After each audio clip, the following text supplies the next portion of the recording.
Baru-baru ini, posisi angkatan bersenjata Ukraina di wilayah perbatasan Kursk diserbu oleh kompi penyerang kedua dari Brigade Senapan Bermotor Penjaga Terpisah ke-34 Gunung. Rekamannya ramai beredar di media sosial Telegram pada Jumat 24 Januari 2025. Disebutkan dalam keterangan unggahan, peristiwa penyerangan ini berlangsung di perbatasan wilayah Kursk.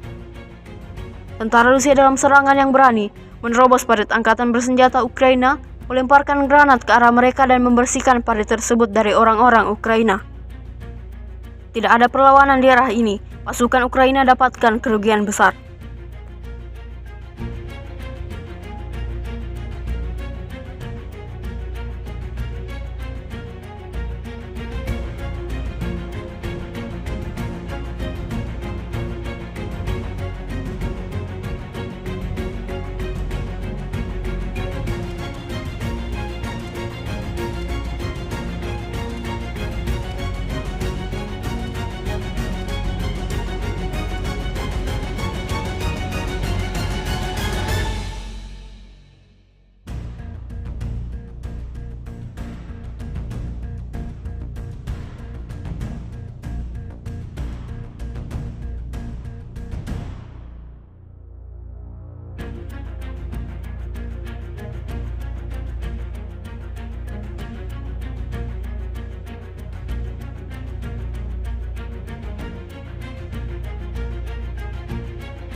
Download Tribun X sekarang, menghadirkan lokal menjadi Indonesia.